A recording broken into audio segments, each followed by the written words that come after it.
Hello दोस्तों, good afternoon. नमो नमः, नमः संस्कृताय। मैं माला मैम आप सभी का हार्दिक स्वागत और अभिनंदन करती हूँ आपके अपने यूट्यूब चैनल EMS क्लासेस में। दोस्तों, आप सभी का हार्दिक स्वागत है इस क्लास में। आज की हमारी प्रश्नोत्तरी जो है किराता अर्जुनियम पे है। किराता अर्जुनियम का जो श्लोक है प्रथम सर्ग के, उसके श्लोकों से प्रश्नोत्तरी चलिए। तो आइए हम लोग चलते हैं आज की प्रश्नोत्तरी की तरफ, जो प्रश्न संख्या हमारा 36 से स्टार्ट होता है, यानी कि कल हमारा 35 प्रश्न संख्या 35 तक हो गया था। आज हमारा प्रश्न का जो क्रम है वह 36 है। तो लेते हैं हम प्रश्न संख्या 36। प्रश्न हमारा यहाँ पे 36 कहता है कि प्रवक्तुम इच्छन्ति मृषाम हितैषणी इति श्लोक कुत्र उद्घृत अस्ति। यह श्लोक कहाँ से उद्घृत है यह कह रहा है। तो ऑप्शन हमारा है अभिज्ञान शाकुंतलम से है क्या, किराता अर्जुनियम से है क्या, मेघदूतम से है क्या, या फिर शिवराज विजयम से। कहाँ से यह श्लोक पंक्ति लिया गया है। तो हमारा आंसर लेंगे दोस्तों। आंसर हमारा 36 का जाएगा यहाँ पे बी की तरफ, किराता अर्जुनियम। इसका आंसर सही है। प्रवक्तुम इच्छन्ति मृषाम हितैषणी, यह पंक्ति जो है वनेचर द्वारा कहा गया है और किराता अर्जुनियम के प्रथम सर्ग में।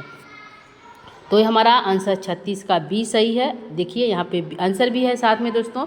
आगे हम चलेंगे प्रश्न संख्या 37 की तरफ। प्रश्न संख्या 37 कहता है कि महिभुजे पदे का विभक्ति अस्ति। महिभुजे पद में कौन सी विभक्ति है। ऑप्शन है चतुर्थी, तृतीया, षष्ठी या फिर पंचमी। आंसर लेंगे। आंसर हमारा जाएगा दोस्तों प्रश्न संख्या 37 का ए की तरफ। महिभुजे जो पद है उसमें चतुर्थी विभक्ति लगा हुआ है। तो महिभुजे जो शब्द आया है वह राजा युधिष्ठिर के लिए आया है। तो यहाँ पे महिभुजे जो है उसमें विभक्ति चतुर्थी विभक्ति लगी हुई है। तो हमारा आंसर ए सही है, चतुर्थी विभक्ति। ठीक है। तो प्रश्न संख्या 37 का ए आंसर सही है। आगे हम बढ़ेंगे प्रश्न संख्या 38 की। 38 यहाँ पे प्रश्न कहता है न बिभ्यथे तस् मनो न ही प्रियम इति वाक्ये तस् पदेन कस्य बोधः भवति। यह जो है पद किसके लिए बोधित है, किसको संबोधित कर रहा है। न बिभ्यथे तस् मनो न ही प्रियम इति वाक्ये, यहाँ जो है तस् जो पद आया है इस तस् पद से किसका बोध हो रहा है। ऑप्शन है वनेचर, युधिष्ठिरस, वनेचर दुर्योधन, युधिष्ठिर और वनेचर द्रौपदी। तो यहाँ पे उसका मन तनिक भी व्यथित नहीं होता है। यहाँ पे तस् न बिभ्यते तस् मनो, उसका मन तनिक भी व्यथित नहीं होता। इस वाक्य में तस् पदेन कस्य बोधः भवति, यह पद तस् पद से किसका बोध करा रहा है।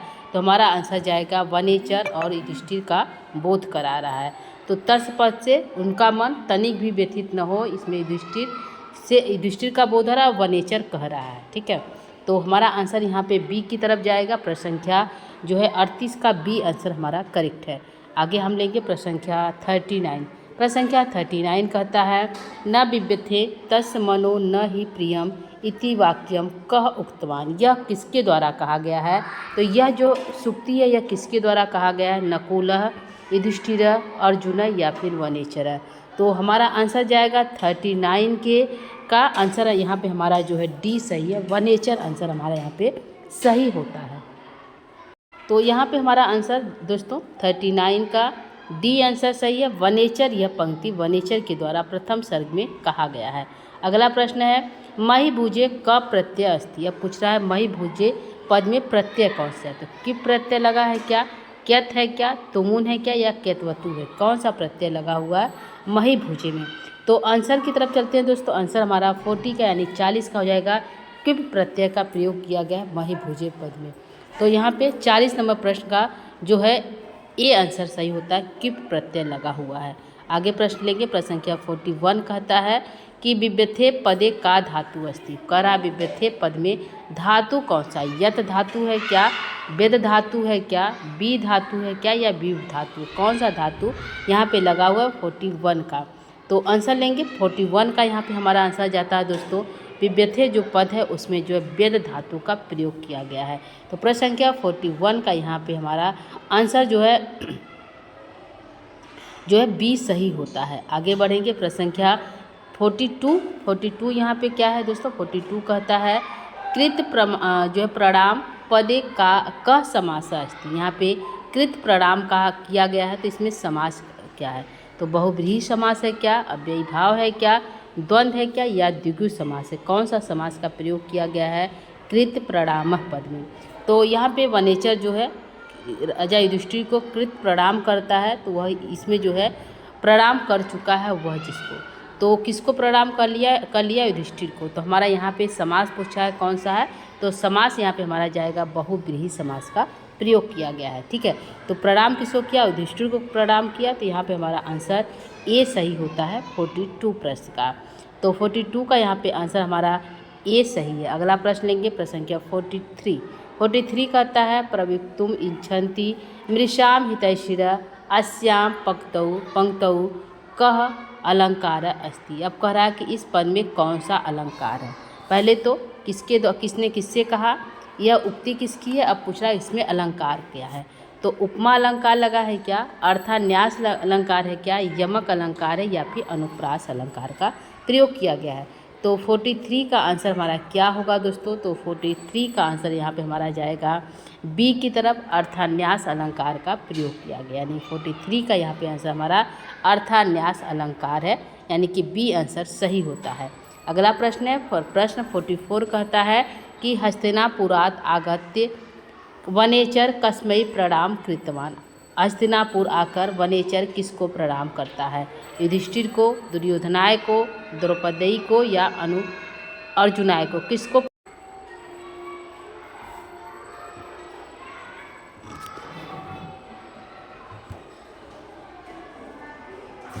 तो प्रश्न हमारा 44 यही कहता है हस्तिनापुर आकर वनेचर किसको प्रणाम करता है। तो आंसर जाएगा हमारा दोस्तों युधिष्ठिर को प्रणाम करता है। कहाँ करता है, एकांत में करता है। किस वन में करता है, तो द्वैत वन में करता है। ठीक है, ये इतने प्रश्न बनेंगे। तो हस्तिनापुर आकर वनेचर युधिष्ठिर को प्रणाम करता है, तो आंसर हमारा ये सही हुआ युधिष्ठिराय। अगला प्रश्न है प्रश्न संख्या 45 कहता है कि शत्रुभिः जिताया पृथिव्या वृत्तान्तं वर्णनं कस्य मनः न दुखितम् अभवत्। शत्रुओं के द्वारा जीत ली गई पृथ्वी के वृत्तांत को सुनकर किसका मन तनिक भी दुखी नहीं होता। तो वनेचर का, युधिष्ठिर का, द्रौपदी का, या दुर्योधन का, किसका मन तनिक भी जो है दुखी नहीं होता है शत्रुओं के द्वारा जीत लेने के बाद भी पृथ्वी। तो यहाँ पे हमारा आंसर जाएगा कि शत्रुओं के द्वारा जीत लेने पर भी तनिक भी व्यथित नहीं होता किसका मन, युधिष्ठिर का मन। तो हमारा 45 का यहाँ पे हमारा आंसर जो है बी सही होता है। आगे बढ़ेंगे 46 की तरफ। 46 कहता है के जना मिथ्या प्रियम वक्तुम न इच्छति। कौन लोग जो है प्रिय झूठ नहीं बोलते हैं, दुष्टा जना, प्रिया जना, हितैषिरः, या फिर एतेषु कश्चन न, इनमें से कोई नहीं। तो यहाँ पे हमारा 46 का आंसर जाएगा दोस्तों कि के जनाना मिथ्या न प्रियम। तो आंसर हमारा जाएगा हितैषिरः जना मिथ्या प्रियम वक्तुम। जो हितैषी लोग होते हैं वो झूठा प्रिय नहीं बोलते हैं। तो 46 का यहाँ पे हमारा आंसर जो है सी सही होता है। क्या सही है दोस्तों, 46 का सी आंसर हमारा करेक्ट है। आगे हम बढ़ते हैं प्रश्न संख्या 47 की तरफ। प्रश्न संख्या 47 कहता है शत्रुन नाशितुम इच्छन राजा क अस्ति। शत्रुओं की नाश की इच्छा रखने वाला कह राजा अस्ति। कौन राजा है, युधिष्ठिर, दुर्योधन, धृष्टद्युम्न, या अर्जुन। तो शत्रुओं का नाश की इच्छा कौन सा राजा रखता है, तो हमारा आंसर जाएगा दुर्योधन। यहाँ पे वनेचर कहता है कि जो दुर्योधन इत्यादि है वह जो है आपका नाश करने जो है आपकी शत्रु इत्यादि का नाश करने की इच्छा रखती है। तो हमारा आंसर जाएगा यहाँ पे 47 का बी आंसर सही होता है। तो प्रश्न है शत्रुन नाशितुम, शत्रु की नाश के लिए इच्छन राजा क अस्ति। इच्छा कौन सा राजा इच्छा करता है, तो हमारा आंसर जाएगा दुर्योधन जो है इच्छा करता है, जो है यहाँ पे हमारा आंसर दुर्योधन सही होगा। आगे है प्रश्न संख्या जो है 48 कहता है वनेचर युधिष्ठिराय हस्तिनापुरस्य वृत्तांतम कुत्र अकथयत। वनेचर जो है युधिष्ठिर को हस्तिनापुर के वृत्तांत को कुत्र अकथयत कहाँ कहता है। तो मेले में कहता है, एकांत में कहता है, भीड़ में कहता है, या घर में कहता है। तो हमारा आंसर जाएगा 48 का यहाँ पे आंसर लेंगे एकांत के द्वैत वन में कहता है, एकांत के द्वैत वन में कहता है जो है वनेचा युधिष्ठिर से हस्तिनापुर के वृत्तांत को। तो प्रश्न है वनेचा युधिष्ठिराय हस्तिनापुरस्य वृत्तांतम कुत्र अकथयत, तो आंसर जाएगा एकांते अकथयत। तो 48 का यहाँ पे हमारा आंसर जो है बी आंसर सही है। प्रश्न है 49 कहता है कृत प्रणामस्य मही मही भुजे जिताम सपत्नेन निवेदयिष्यत सपत्नेन पदस्य अर्थ कह। यहाँ पे निवेदयिष्यत यहाँ पूछा है सपत्नेन शब्द का क्या अर्थ है। मित्रेण है क्या, शत्रुणा है क्या, संख्या द्वारा है क्या, या फिर वनेचर है। तो हमारा आंसर जाएगा सपत्नेन जो है, जो सपत्नेन शब्द का अर्थ होता है कि शत्रुओं द्वारा, शत्रुओं की पत्नी, शत्रुणाराम, क्या हो जाएगा शत्रुणाराम। तो प्रश्न संख्या 49 का यहाँ पे हमारा आंसर जो है बी सही होता है।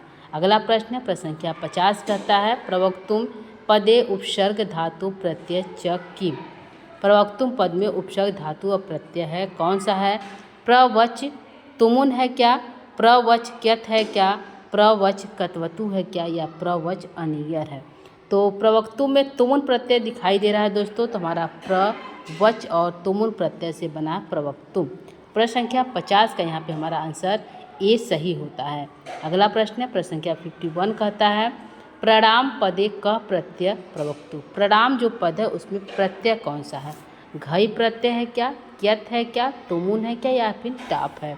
तो प्रश्न संख्या 51 का आंसर प्रणाम जो है उसमें घई प्रत्यय का प्रयोग किया गया है। आंसर हमारा ए सही है 51 का।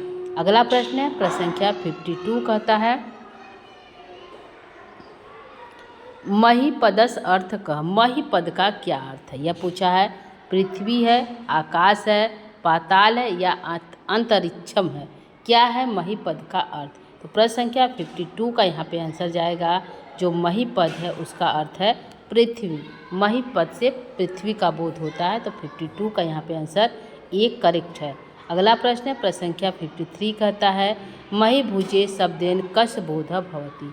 मही भुज शब्द से किसका बोध होता है। वनेचरस का, वनेचर का, युधिष्ठिरस का, युधिष्ठिर का, द्रौपद्या द्रौपदी का, या फिर दुर्योधनस दुर्योधन का। तो मही भुजे पद से जो है युधिष्ठिरस का बोध होता है। वनेचर जो है मही पद करके संबोधित करता है युधिष्ठिर को। तो हमारा आंसर जाएगा 53 का आंसर यहाँ पे हमारा युधिष्ठिर सही आंसर होता है। अगला प्रश्न है प्रश्न संख्या जो है 54 कहता है रहसी शब्दे का विभक्ति अस्ति। करा रहसी शब्द में कौन सी विभक्ति है। तो सप्तमी एक वचन है क्या, षष्ठी एक वचन है क्या, प्रथमा एक वचन है क्या, या तृतीया एक वचन है। तो रहसी जो पद है उसमें दोस्तों हमारा सप्तमी एक वचन लगा हुआ है। तो 54 का यहाँ पे हमारा आंसर जो है ए सही होता है। रहसी शब्द में सप्तमी का एक वचन लगा हुआ है। अगला प्रश्न है प्रश्न संख्या 55 कहता है भूभृत शब्द कस्मै प्रयुक्त अस्ति। भूभृत जो शब्द है उसमें प्रयुक्त हुआ है, तो क्या वने। भूभृत शब्द से किसका बोध हो रहा है। वनेचरस, युधिष्ठिरा, द्रौपद्या या दुर्योधना। यहाँ पे भूभृता जो शब्द आया वह युधिष्ठिर के लिए आया है। तो हमारा आंसर जो है 55 का जो है बी आंसर करेक्ट है। अगला प्रश्न है प्रश्न संख्या जो है 56 कहता है। तो यहाँ पे हमारा 55 प्रश्न हो गया दोस्तों। तो यह रहा हमारा आज का प्रश्नोत्तरी। कुल प्रश्न हमारे 20 थे दोस्तों, यानी कि 36 से स्टार्ट थे और 55 तक गए। तो इतने प्रश्न आज के प्रश्नोत्तरी में था दोस्तों। तो उम्मीद करती हूँ यह प्रश्न आप लोग को अच्छा लगेगा, क्योंकि यह परीक्षा की दृष्टि से इम्पॉर्टेंट है और श्लोकों से प्रश्न बनाए गए। ध्यान रखिएगा दोस्तों, श्लोक जो है उसके श्लोकों से प्रश्न हमारे उठाए गए हैं। तो श्लोक लेकर जो है समान परिचय और श्लोकों के साथ यहाँ पे प्रश्नोत्तरी दिया जा रहा है दोस्तों। तो आज की प्रश्नोत्तरी के यहीं पे हम समाप्त करेंगे, ठीक है। आगे की प्रश्नोत्तरी यानी कि हमारा 55 तक हो गया, तो अगला प्रश्नोत्तरी हमारा जो है 56 से स्टार्ट होगा। तो देखना न भूलिएगा अगली प्रश्नोत्तरी। आज की प्रश्नोत्तरी के लिए इतना ही, ठीक है। तो दोस्तों आज के लिए इतना ही। कल की कक्षा में हम पुनः जो है आगे की प्रश्नोत्तरी लेकर उपस्थित होंगे। तब तक के लिए दोस्तों नमो नमः, नमः संस्कृताय। इसके साथ ही यदि आप हमारे चैनल पर पहली बार बने हुए हैं तो हमारे चैनल को लाइक, सब्सक्राइब, शेयर जरूर करिएगा। धन्यवाद, थैंक यू।